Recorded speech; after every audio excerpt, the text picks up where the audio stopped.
ঠিক আছে। তো আজকে হচ্ছে ফাইনালি আইবুড়ো ভাত আমার মায়ের দেওয়া, তো এখন যাচ্ছি হচ্ছে সাজতে। আর পেছনে ঘরে মোটামুটি সামনে আমরা একটা নর্মাল গেট বানিয়েছি। আর একটু এই পাশে এসো, এই পাশে রান্নাবাড়ি একটু দেখি।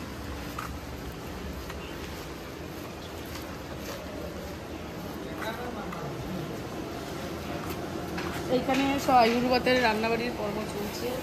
কাকু কি কি রান্না হয়েছে? আমের চাটনি, আচ্ছা ভেজ মুগ ডাল আর মাংস বসাইছি। আচ্ছা আচ্ছা, তো মাংস হচ্ছে, মুগ ডাল, চাটনি এগুলো সব হয়ে গেছে। এখনও মাছটা অনেক কিছু হওয়ার বাকি আছে। সো চলো যাওয়া যাক। মোটামুটি এই যে বলতে বলতে চলে এসছে স্টুডিওর ওনার দেবশ্রীতা। সবাই চেনে ওকে, কিন্তু ও ভিডিওতে খুব একটা আসে না। কিন্তু আমি বলেছি আমি যতগুলো লুক করব তোমাকে তো ভিডিওতে আসতেই হবে, কারণ 1 বছর হয়ে গেছে প্রায়। 1 বছর ধরে আমি ওকে বুক করে রেখেছি। বলেছি মানে জুতো সেলাই থেকে চণ্ডীপাঠ আমার যা যা হবে সবকিছুর দায়িত্ব তোমার। ফাইনালি আমাদের আজকে পর্ব শুরু হচ্ছে। হ্যাঁ, প্রত্যেক দিনের লুক অবশ্যই তোমরা দেখতে পাবে, জানিও কেমন লাগলো। হ্যাঁ, তো চলো শুরু করি নাকি? অলরেডি আমি প্রথম আইবুড়ো ভাতের ফাইনাল লুক, তো তোমরা দেখো কেমন হয়েছে। শাড়ি ড্রেপিংটা পুরো 8 পৌরে করে রাখা হয়েছে, আর সিলভার কালারের ব্লাউজ, তার সঙ্গে সিলভার জুয়েলারি। আর খোপাটা একটু স্পেশালি দেখাতে চাই, এটা দেবাশ্রীতার খুব ইচ্ছা ছিল যে ও একদম সাবেকি একটা খোপা কিছু একটা করবে, সো ওইভাবেই করেছে। সো বেশিক্ষণ সময় নেব না, তো তোমরা জানাও যে এই লুকটা তোমাদের কেমন লাগলো। আর এখন যাচ্ছি বাড়িতে, অলরেডি সব গেস্ট চলে এসছে, তো চলো যাওয়া যাক, বাড়িতে দেখা হচ্ছে।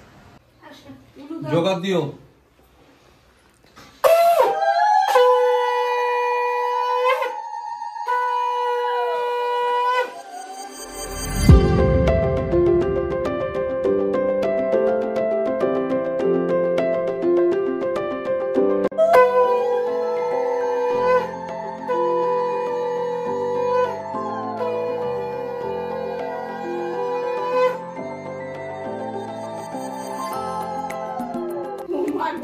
আমি কি করবো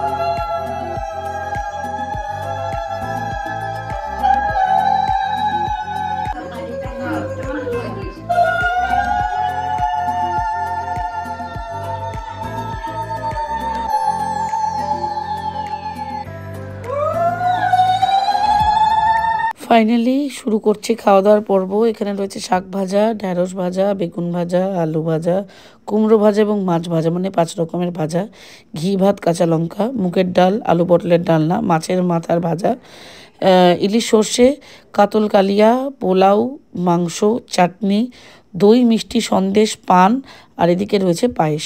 এই সবটা আমার মা নিজে হাতে আমার জন্য রান্না করেছে এবং লোকেদের খাওয়ার জন্য। শুরুতেই দেখেছিলাম বাইরে রান্না হচ্ছিল, তো সবার আশীর্বাদ দিয়ে আমি খাওয়ার পর্ব শুরু করলাম। যেহেতু ব্লগের অভ্যেস নেই, ওইটা মনেই ছিল না যে ব্লগে দেখানোর কথা। তো আজকে আইবুড়ো ভাতে অনেক কটা গিফট পেয়েছি ছোট ছোট। তো আমাদের প্রথম গিফট হচ্ছে এটা। এই শাড়িটা আমাকে দিয়েছে আমার দাদার বৌদি। এটা খুব সুন্দর লাগলো আমার শাড়িটা, এর সঙ্গে একটা ব্লাউজ পিসও আছে, বেশ ভালোই ব্যাপারটা। ওই ব্লাউজ পিসটা মনে হয় আমার জন্য একটু ছোট হতে পারে, কি ছোট হবে কি একটু হয়তো, তো ঠিক আছে যাই হোক। আদারওয়াইজ শাড়িটা ভীষণই সুন্দর। ওই একটা গিফট পেলাম। আরেকটা ড্রেস পেয়েছি, এটা খোলা হয়নি, এটা তোমাদের সামনেই খুলি। আর বাই দ্য ওয়ে, এতক্ষণ ধরে আশীর্বাদের পর্ব তোমরা সবাই দেখলে আমি একটু ইমোশনাল হয়ে গেছিলাম। তো আমার মা বাবাও ইমোশনাল হয়ে গেছিল, সবাই ইমোশনাল হয়ে গেছিল। তো ওই সময়টা একটু চোখে জল চলে এসেছিল সবাই।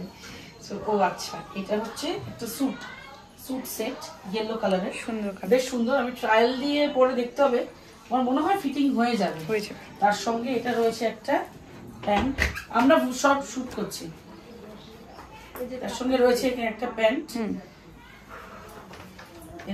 ওড়নাটা পুরোটাই কটনের মধ্যে আছে। আমার মনে হয় এই স্যুট সেটটা বিয়ের পরে বেশ পরলে টরলে ভালোই লাগবে, কি প্রিয়াঙ্কা? হ্যাঁ।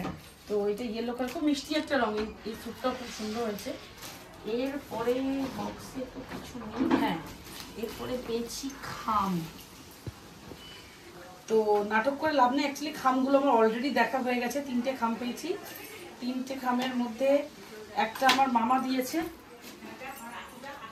একটা 2100 টাকার খাম আছে, একটা আমার মা দিয়েছে 5000-এর খাম, একটা বাবা দিয়েছে 5000-এর খাম। সো এই হচ্ছে কামাই। ও আরও 2জন আশীর্বাদ করেছে, সেটা হচ্ছে একটা দিয়েছে স্বপ্না মাসি 200 টাকা দিয়ে আশীর্বাদ করেছে, আর আরেকজনকে 100 টাকা দিয়ে আশীর্বাদ করলো বলো তো, পার্বতী মাসে দিয়েছে, পার্বতী মাসি দিদুন দিয়েছে দিয়েছে 50 টাকা দিয়ে আশীর্বাদ করেছে, দিদুন 100 টাকা দিয়ে আশীর্বাদ করেছে। তো ঠিক আছে, তো যে যেভাবে আশীর্বাদ করেছে সবার গিফট খুব সুন্দর, টাকা পয়সা বেশ ভালোই রোজগার হয়ে গেল। তো খাওয়া দাওয়া খুব ভালো ছিল, সবার রিভিউ খুব ভালো, আর তোমরা আমার লুকও দেখলে। আশা করি তোমাদের আজকের এই ব্লগটা ভালো লেগেছে। যদি ব্লগটা ভালো লেগে থাকে তাহলে অবশ্যই ভিডিওটাকে লাইক করে দিও, কমেন্ট করে জানিও তোমাদের কেমন লাগছে। আমি চেষ্টা করবো আগামী দিনের যে সমস্ত রিচুয়ালস সহ সব কিছু তোমাদের সঙ্গে শেয়ার করার। আর যারা আমাকে ফেসবুক থেকে দেখছো তারা ফলো করে নাও, আর যারা ইউটিউব থেকে দেখছো তারা সাবস্ক্রাইব করে নাও। সো চলো আজকের মতো এই ভিডিওটা এখানেই শেষ করছি, দেখা হচ্ছে পরবর্তী ভিডিওতে। টাটা।